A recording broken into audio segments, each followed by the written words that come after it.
Hello and welcome everyone. My name is Karen Donaldson from Excel Weight Loss Solutions.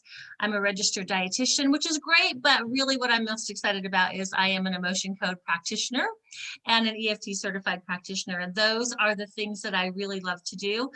I mostly work with people helping them stop their cravings and emotional eating so they can lose weight. But it turns out to be a lot more than that from the emotional aspect. And that's really why I am here today. So we can talk about emotions and trapped emotions and how it's really just affecting everything in our lives, and what we can do about that. And I am, as always, thrilled. This is the second time I've gotten to interview and chat with you, Dr. Nelson. I consider you the world's expert on trapped emotions. And so nothing like going straight to the source to talk about this and what we can do about it and why it's so important. So I'm just going to say Dr. Bradley Nelson is the author of The Emotion Code, which if you have not read this book yet, you absolutely need to. It's fantastic. And if I may just have you introduce yourself and tell us a little bit more about you, please. Well, absolutely. Thank you, Karen. I appreciate you having me on. It's great to connect with your audience. And well, gosh, let's see. I'll tell you what, my journey started out when I was 7 years old. I was really sick with the measles. And I had overheard my parents talking. I knew the plan. The plan was I was going into the hospital. They were checking me in the next day.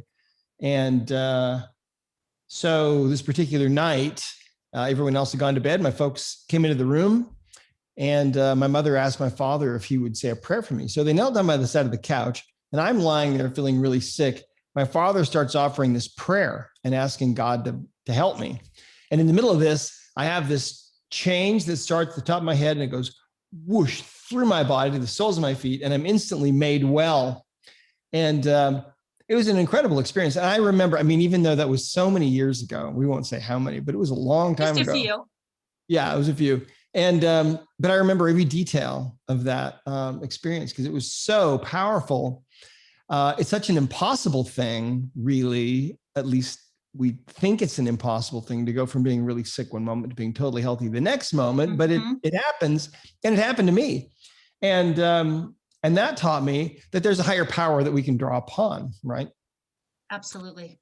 And so, so there were other experiences that I had, that I've had in my life since that point that have reinforced that, that understanding and that belief until that's really become a knowledge for me that, that there is a higher power. There's no question about it in my mind. And, we might refer to that as God or source energy or whatever. We all have different names. We all have different beliefs. That's fine. But I think we're all really trying to describe the same thing, which is this benevolent intelligence that actually has nothing but love and adoration for us as individuals and has dedicated himself, whatever you believe, to our future progress. And I believe that's why this earth actually exists. And it's why we're here. It's all about love. It's all about our individual ability to learn how to love unconditionally.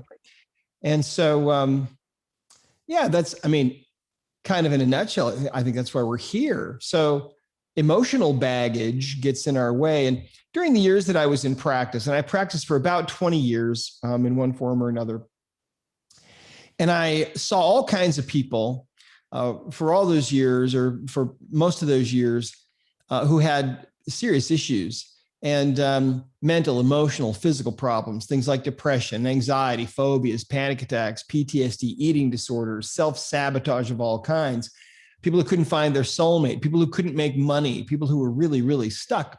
Also people who had all kinds of physical pain that was really disrupting their lives. People that had migraine headaches every day for decades, people who had chronic fatigue syndrome so bad that they were praying to die because they had no life. Fibromyalgia, pain all over the body, people with cancer, all kinds of things, and people of all ages too. But what I found was that all of these people no matter what they were suffering from, no matter how old or young they were, they all had something in common, and that was their emotional baggage. And emotional baggage is just the energy of the emotions that we experience that become trapped or stuck in the body. So it's kind of an odd thing. I mean, we're used to feeling and seeing and perceiving the world in the way that we've always perceived it. In other words, our bodies are solid, Right. okay? This And physical. they're physical, yeah. We live in a physical world. Everything we see is physical. And so a lot of people have this tendency to not really want to believe anything that they can't see, right? Kind of like doubting Thomas, right? After Christ is raised from the dead, he says, well, I'm not going to believe that until I actually see it. And then Christ appears to him and he says, okay, come and feel the prints of the nails in my hands and feet and so on. And so we have that tendency to not really want to believe things that we can't see. But, you can't see the wind, but you feel its effects. You can't see electricity, but it's real.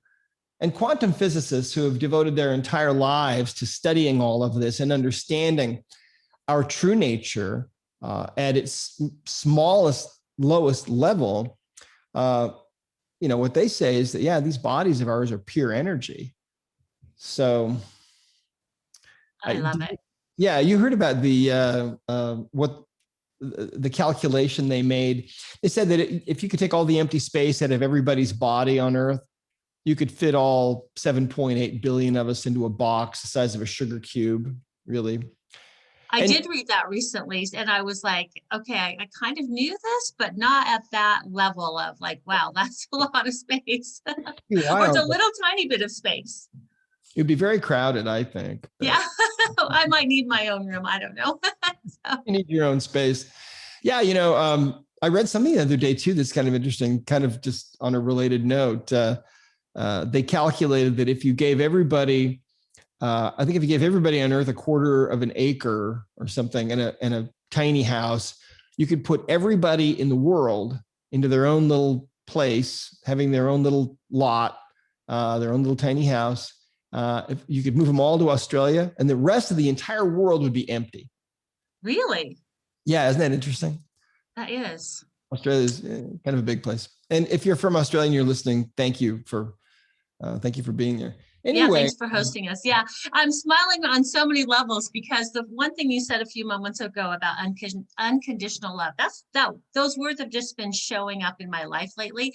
And I've been contemplating like, well, what exactly does that mean? Did my parents love me unconditionally? Do I love myself unconditionally? Does my grandbaby? And so it's a deep thought. But the one thing that I think that I know for sure is that my higher power does love me unconditionally. And right. That's so important, I think, for us to know that. Well, I think it is. And, the fascinating thing that we see over and over, that we've seen for all of these years since we started teaching the emotion code, is people every once in a while will have another person show up that says, since I had my emotional baggage removed, I got enough of that baggage removed, enough of those trapped emotional energies, I got rid of enough of them. And all of a sudden now I can feel the love of the Creator for me. It's a profound thing. There was a video that I saw once that was it was a guy who was being interviewed. He was an emergency room doctor.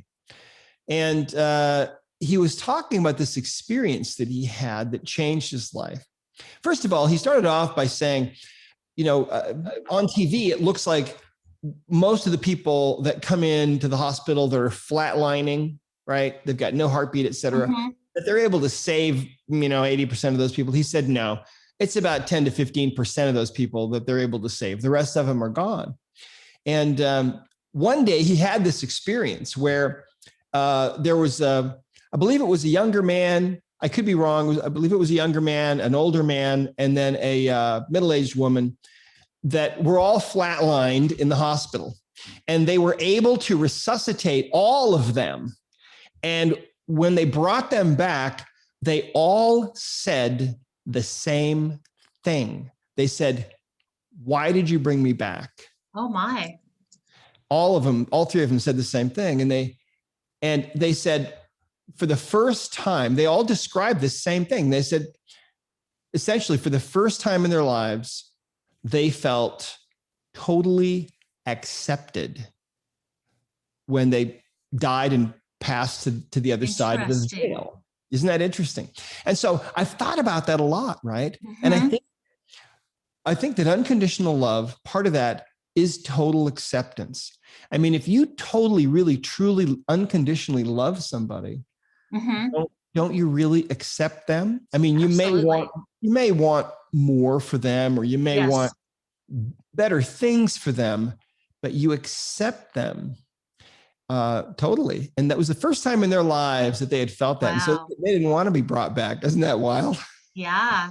Well, it is crucially important. I know you have for sure. And I've worked with many people. There's a woman especially that I'm thinking of recently that had so much emotional baggage. And once we started to clear it, she is like, I had no idea I could feel this good, like this happy, this loved. And every time I meet with her, I always say, well, how you doing? I'm still happy. And she's just in shock that she can just feel this happy and be this joyful and feel so loved, like all the time. She had no idea this existed. Well, and that awaits for everybody, right? That's awaiting you, whoever you are. You're listening to this. Maybe your life is not going as well as it could be. Maybe you're dealing with some of these things that we've been talking about. It really is such a beautiful thing to start getting rid of that baggage. And at a certain point, it's almost like when you've gotten rid of enough of that baggage, it's almost like stepping out of the old skin that you've been walking around in, right?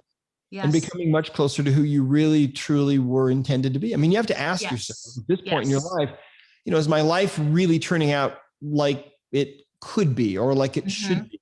Am I really achieving everything that I'm capable of achieving? And it's the emotional baggage that we have by and large that keeps us down and interferes with our behaviors too. I remember we had a man named Enrique who came to one of our events, and he got up in front of this room full of about 600 people, and he told this story. He said that he'd been overweight for quite a while. And he had tried all kinds of different things to lose the weight. And finally, what he did is he learned about the emotion code, and he was kind of an emotional eater, like so many people are. And what he did is he found that when he was getting ready to eat the whole extra large pizza or the whole pan of brownies or whatever it was, he would stop, and in that space before he started eating, he would just test himself to see if there was any kind of emotional baggage that was driving that behavior. And he would find a trapped emotion or two. He'd release those. And by the time he was done releasing those, the urge to eat that thing, the whole pan of brownies or whatever, was gone. And during that year, he lost about 100 pounds. He weighed 365 pounds, actually more than that. I think he lost around 180 pounds, I guess, because he was about 180 at the event, and he was 365 pounds a year before. So, and that's all he did. He didn't change anything else. So that is so interesting. My clients, one of the skills we teach is to just pause for a moment. You're reaching in the pantry, you're reaching for the refrigerator, and just pause for just a moment and ask yourself, what am I really craving? What am I really craving? And the answer is usually I'm craving relief from this feeling of anxiety, or relief from this overwhelm, or I'm craving some love or some attention or some comfort. Occasionally it's like I'm really hungry and I'm craving some food, but most of the time it's an emotion, either escape from an emotion or they want to feel an emotion. And when my clients do that, and pause for just a moment, like, oh, that I'm really craving that. It has nothing to do with food. And then they have, I call it swiping on the fly. We have the emotion code to just release that emotion, either the negative one, or to let go of it so they can feel better. And that their craving is just gone. They don't have to crave that emotion anymore, or the release of it. Yeah, well, there you go. And amazing. It's interesting because in this time that we're living in, where there is so much turmoil and Yeah. there's so much stress, and there are these elements in the world that are trying to um, remake the world, and not in a better way, in my opinion, with all of the stuff that's going on. It's a very stressful time to be alive. And so what happens to us is that, let's say that this is your energy body. And let's say that before COVID happened and before all of this stuff started, let's say that you were already this full of emotional baggage, Right. or maybe you're right at the top. Now there's nowhere else to put any more emotional baggage. And so as a result, you're having a hard time right now. Most definitely. By emptying out, some of what's in there, and getting rid of some of that emotional baggage, it can really make it much easier for you to deal with the stuff that's coming on now. Absolutely. I think that if there's a positive to all of this stuff that has been going on, I think it's that we've got to realize how powerful our emotions are. And I call 2020 the year where it was a roller coaster. We just took on so much stuff because there were so many things going on. Unfortunately, I think it's still going on into 2021. It didn't stop at midnight on the 31st. Right. But we have all of those emotions that we experienced on top of the ones that we already had from the decades or years that we've been on the planet so far. And then we find ourselves more triggered and more anxious and more overwhelmed, like all of the time. And we can't really explain why, or we don't feel motivated, or I would get this feeling in my gut as when I get up from breakfast and I'm like, how could you be hungry again? I mean, not in a judgmental way. I'm like, wait, you just really ate. But it was an anxious feeling or an overwhelmed feeling. And it was like, there's just so much of it. So I think that if there was ever a time in the world to address trapped emotions, it's right now. We are so lucky that we have these techniques to help us get through these times. Yeah, I couldn't agree more. And, the beautiful thing about the emotion code is that it's easy to learn and easy to use, and you can do it on yourself. We get testimonials, multiple testimonials every day. We've got over 10,000 of these in our archives, but every day we choose one and post it on our site at discoverhealing.com. And I want to read you the most recent one. This was sent in by a woman named Gail Beauregard in California. And Gail, if you're listening, thank you for sending this in. She said, I began using the emotion code regarding weight issues and compulsive eating, which we were just talking about, right? I have battled with excess weight since childhood and have been up and down the scale. I had reached my ideal weight 6 years ago and been maintaining it up until about 2 years ago. When health issues got me down. I became anxious and depressed about my rheumatoid arthritis. I began overeating and making unhealthy choices, and the weight started coming back on. Plus, I couldn't work out like before because of the pain in my joints. With the emotion code, I released trapped emotions and started to experience a space of time between making poor food choices instead of just grabbing and eating. I noticed my attention change from having to be slim to wanting to be healthy. Yes. It was subtle yet powerful.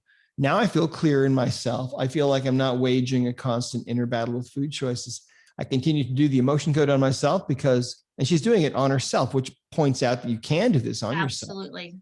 Because I can tell that some very deep layers are being cleared. This is a new me, a more aware and dynamic me.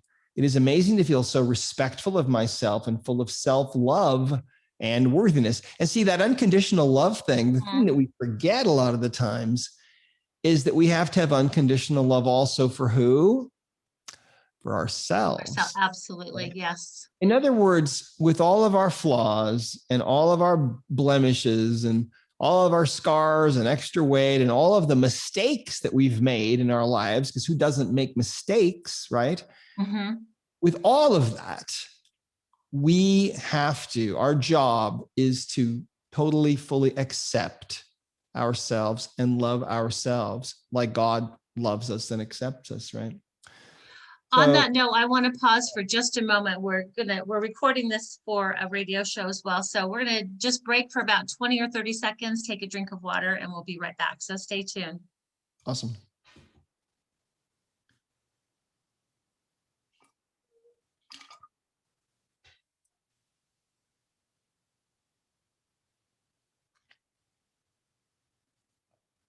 Okay, welcome back, everyone. My name is Karen Donaldson from excelweightloss.com, and I am here with Dr. Bradley Nelson, author of The Emotion Code, and you can find out more information about him at discoverhealing.com. We've been talking about trapped emotions and unconditional love and why it's so important to let go of these trapped emotions so that we can feel that, so we can love ourselves and accept ourselves, really receive all the goodness that life has to offer. And we touched briefly on how 2020 was a year for acquiring, I should say, or taking on a lot of trapped emotions. Do you find that when we have traumatic events in our lives or things like that, is that like an opportune time to really just get a whole bunch of them thrown at you and store those in your body? How does that work?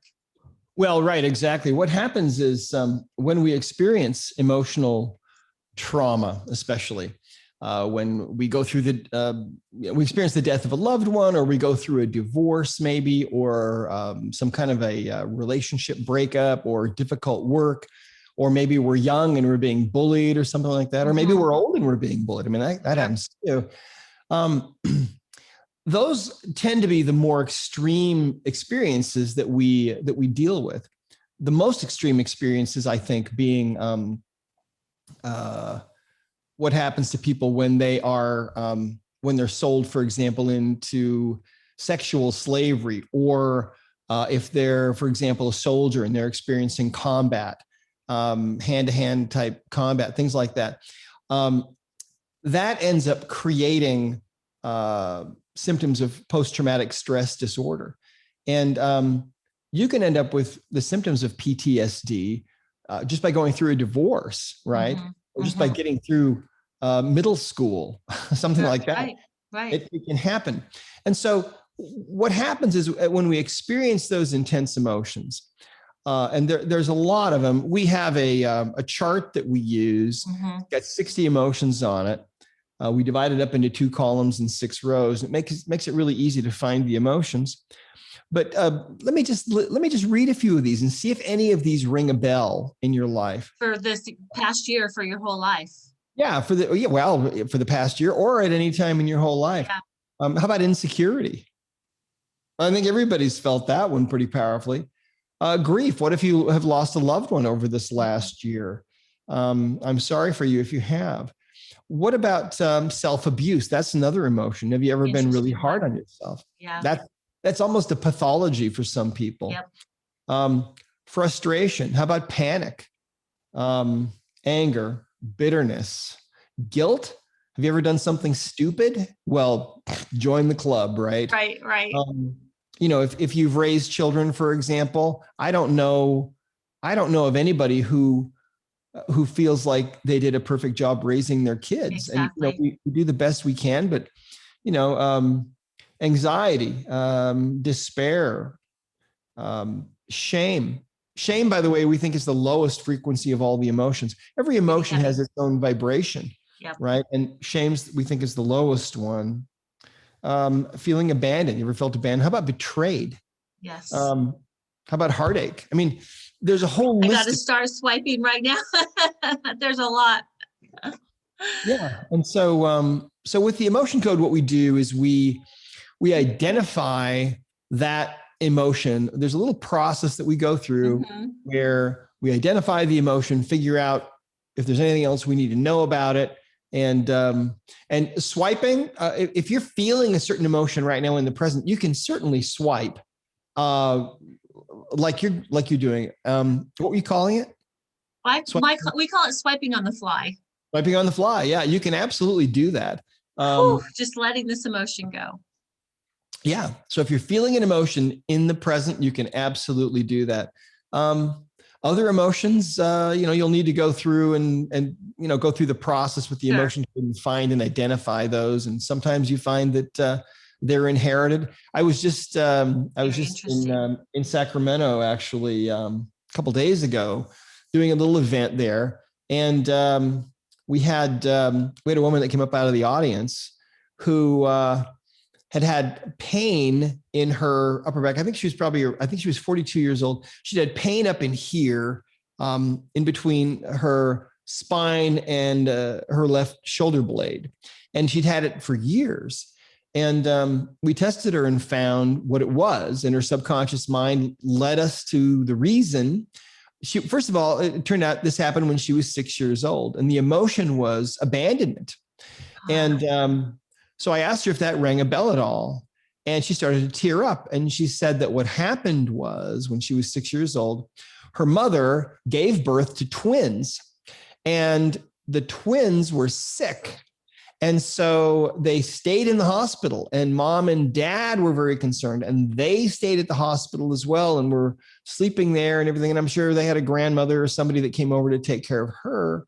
But because her mom and dad weren't there, mommy and daddy were gone, they weren't coming back, it looked like, she felt abandoned. Yes. And so that emotional energy became stuck in her body and stuck precisely back in this area, apparently. And it was trying to let her know that it was there all of these years. And with the pain. With pain, right? The physical pain. So when we released that trapped emotion, all of a sudden the pain was gone. And I mean, she was telling us this long list of all the things she's done to try to deal with it. Everything from, of course, massage and chiropractic to Psych K and on and on and on. And nothing had ever worked. Some things helped for a little bit and then it would come back again. But now it's gone, because what it was really being caused by was that abandonment from age 6. So the beautiful thing about it is that this is easy to do, and you can do it on yourself, and kids are doing it on themselves and having great results. And so I'm just grateful to be the in this case really the light bearer to bring this light into the world, because the world, really the world has been ruled, I think, by darkness predominantly for thousands of years. And what we see happening right now, since we were talking about this earlier, my own feeling is that the earth is in labor. The earth is in labor. It's struggling to bring forth this new world, a world that instead of being ruled by war and by hatred and contention, it's a world that is going to be ruled by love, unconditional love. And it's going to be an amazing world. It's been prophesied for thousands of years. People have seen into the future and have seen this happen. But we're just kind of in the middle of that struggle. And these old power structures that want to control human beings and take away their freedom and take away their make them slaves and take away all choice from them. Those power structures are still around, and they are desperately trying to hold on to the power that they have wielded over mankind for all these centuries. And so,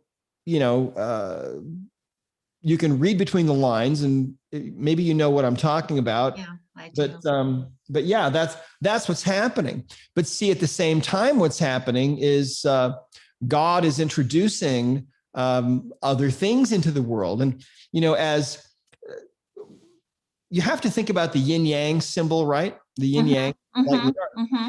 Those two always have to stay in a state of balance. So as the dark gets darker, the light gets lighter.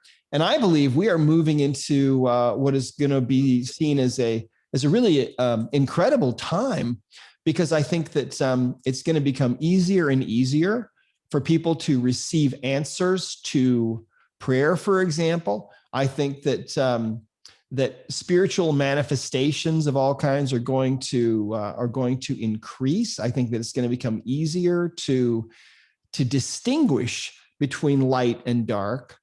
And the gray area that used to exist, I think, is going to dissipate further and further until we've basically got the yin and the yang. We've got the light and the dark, and it's going to be up to everybody to choose which side they want to be on. I think that's where we're going. But on that note, and I know people are going to come back. We have to take one more 20-second break, actually 2 more. But hold that thought. I want to come right back to that. Everyone pause and just take a deep breath. We're going to be talking about some hope and the light. And thank you so much for that break there, Dr. Nelson. I loved hearing what you had to say there, the yin and the yang and the light coming back. Give us a little bit more hope and tell us how we can be hopeful about that, and also what we can do with what's going on right now. Well, I think that I think it's important for us to realize what the big picture is. And the big picture is that the light always prevails over the dark. Okay. So that's the number one thing. We know how the story ends. We know that the world ends up transforming. We know that that light wins in the end over the forces of darkness. And so we're in this epic struggle right now. And the struggle has been going on since the very, very beginning, but it's kind of coming, I think, to a crescendo pretty soon. And so, but it's important to stay on the side of the light. If you're prepared, then you don't have to be afraid. This time of our existence is a time for us to really work on tuning up our intuition. If you believe in a higher power, ask for guidance at this time, and you'll receive that guidance. And ask consistently, what would be the best thing for me to do? You know, when I was in practice, I learned this so powerfully because before I'd go to work on somebody, I would just take a moment, just a momentary pause, and I would ask for help. It's just a prayer. Just, you know, nothing specific, nothing. It was just really turning my heart. Help me. Thank you. Yes, exactly right. And so whatever you believe is fine, but ask for help. Because see, the thing about it is, if you don't ask for help, then you're kind of on your own. It's like the painting that was made that I saw once of Christ, where Christ is standing at this door. He's got his robes on, you know, and he's standing in front of this door. And the funny thing about this painting is there's no doorknob. So he's standing there, he's knocking on the door. And the symbolism is that the doorknob's on the inside of the door. We have to open it. So whatever you believe, if you believe in Buddha or Allah or whatever, what it's about is it's about us opening the door. We have to make the effort, to be able to bring that light and knowledge and intelligence into our lives. And so when we ask, we receive. And that is absolutely true, because I'll tell you something. During those years that when I was in practice, there were occasions where somebody would come in to see me where I didn't know how to approach their problem. I didn't know how to deal with what was going on with them. And my routine was I'd offer this silent prayer. And there were times when I would offer that prayer, and suddenly in response to that, Karen, information would just pour into me. Yes. I would just receive all this understanding about what to do and how to conceptualize this and how to help this person and other people as well. And so that I have to tell you, I mean, in 20 years of working with people day in and day out, that kind of experience is rare. I mean, that happened to me a handful of times. I can count them on one hand, but they did happen. And what it tells me is that higher power, however you might refer to it, is absolutely aware of us all the time. And when we ask for help, sometimes it might come in that form. Usually, though, when we ask for help, it comes, but it's very subtle, and it's easy for us to miss it. Because when you pray and you ask for guidance about something, the answer may come in the form of a thought you might think is your own, or it might be an impression or an idea, right? And they may be so subtle that you might miss them, that those answers are really coming from above, right? But on rare occasions, for me, I've had those downloads happen. And so, so I think that right now is a time in our lives when we really need to be tuning up and fine-tuning our ability to connect with that higher power, whatever you believe, because the information is there. I mean, help is there for the asking. And I've absolutely I've absolutely proven that to myself, and I know that that Absolutely. is true. Yes. So that Well, that and was it feels, something I'm working on. Mhm. yeah, it feels like that is, when we talk about receiving and asking for that information, and we're tying it to what does that have to do with emotional baggage. What I found for myself and for my clients is that the more emotional baggage that we get rid of, like the higher we vibrate on a scale of 0 to 10, we get to be up here like an 8 or a Right? 9. You and I have talked about this before. We don't want to be down here in one land. We'd like to be up here in 8, 9, or 10 land. And Yeah. you're literally, your whole body, your mind, your body, your soul have a higher frequency. And I believe that's where you are more receptive to receiving those higher frequencies. You're going to match up with those, and they're going to find you, and you're going to find them. So Yeah. if you have, eons of emotional baggage that are keeping you stuck down here, I think it's going to be harder. Am I correct? It's harder to receive and to get those Yes. messages. Well, absolutely right. Yeah, you've stated it perfectly. Thank That you. the more we get rid of that baggage, the more we Yes, ascend, right? And our absolutely. vibration becomes higher. And you're right. We're more able to receive. Well, like the guy I was telling about, there was a guy just recently wrote in, and I was looking for his testimonial here somewhere in here, but I haven't been able to find it yet. But anyway, that's one of the things that he said. Is he said that when he got to a certain point, getting rid of this baggage, and all of a sudden he Mhm. feel God's love for him. Well, why is that? Well, it's because he's vibrating on this higher level. Now, Yes. listen, one of the things that you can do, there's an exercise. It's really kind of a brain hack, or maybe a heart hack, one or the other, or maybe both. That you can do is you can actually say to people silently, "I love you," and Mm. this is really interesting. And I've used this before. I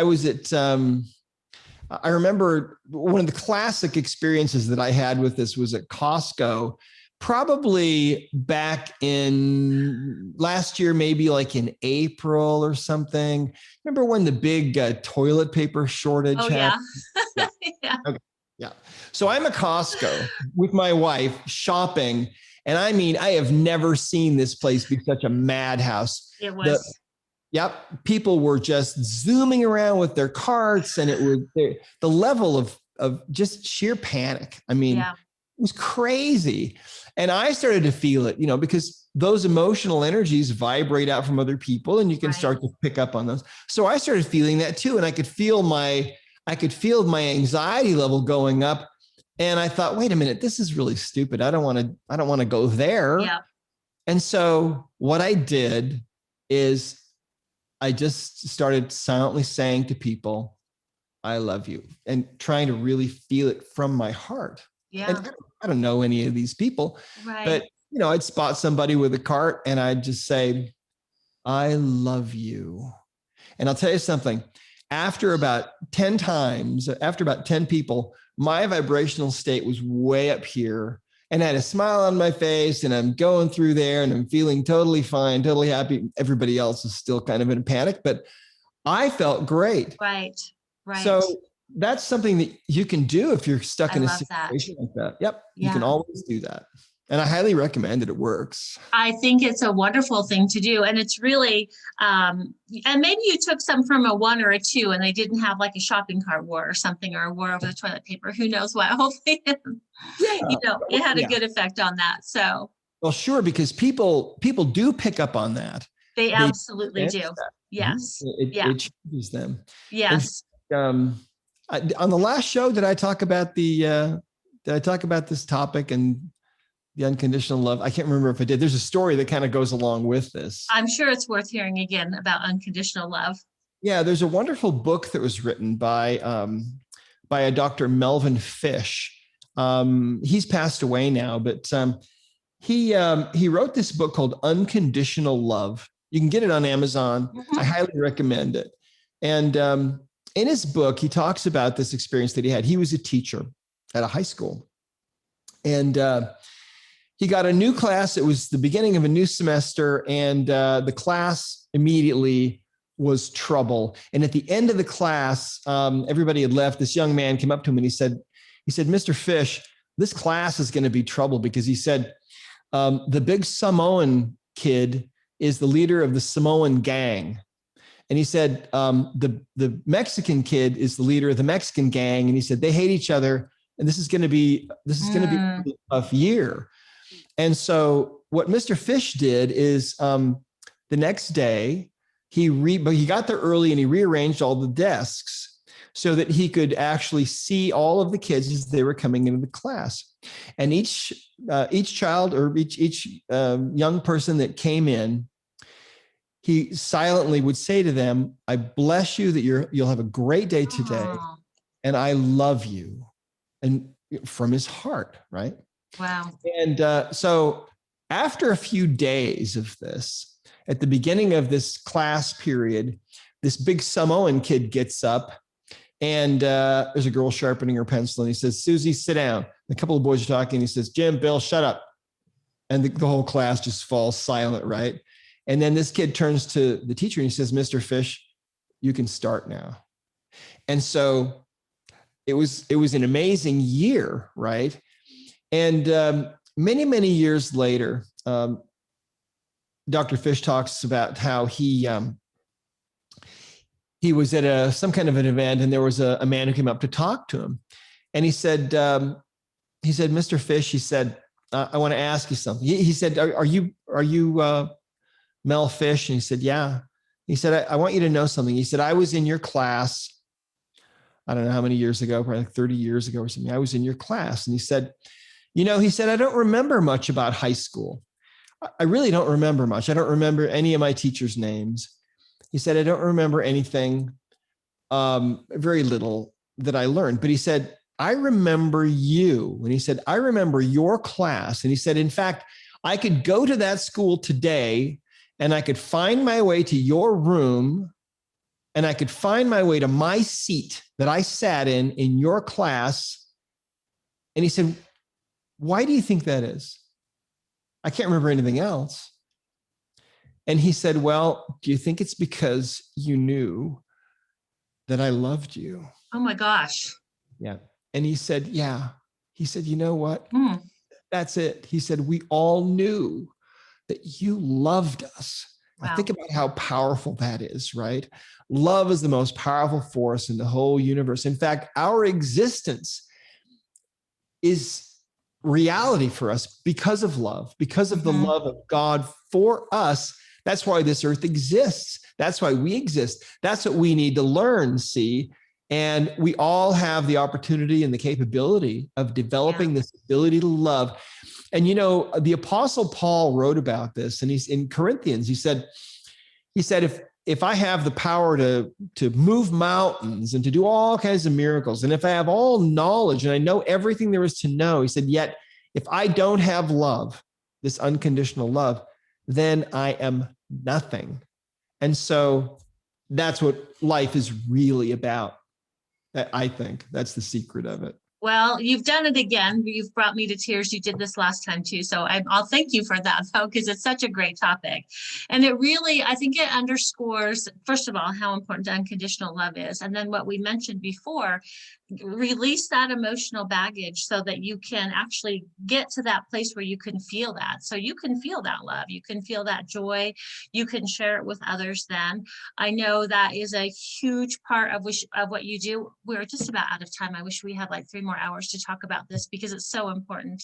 But I do want to just say thank you that was a very important message that you shared with everyone. I thank you from my heart for that. If you want to know more about the emotion code or Dr. Brad or anything related to that, the body code, check him out at discoverhealing.com. Highly recommend it. If you want to know more about what I do, you could go to excelweightloss.com. I actually put together a class, Dr. Brad, it's called How to Stay Calm in a Chaotic World. And so it's on special right now for $27 because I just want everybody to it's how to release those emotions and like yourself and love yourself so that you can be calm in a chaotic world. You can find that at excelweightloss.com /be excelweightloss.com/be calm. Any parting words of love and wisdom for us in our last 30 to 60 seconds? Well, we're conditioned, right, by media. There are vested interests that want us to be at each other's throats, right?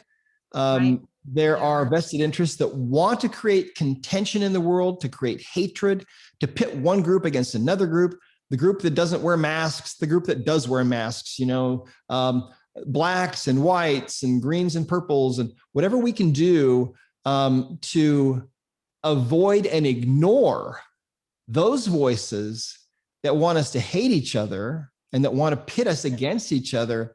The more we can do that, the better off the world will be, the more we can ignore those voices. So sometimes it's a really good idea, especially now, I think, to go on a media diet. I see people that have CNN or one of these news programs on all day long in their house. Yes. I don't know how they can survive with constant din of negative news, because what they say, if it bleeds, it leads. So you might want to go on a media diet.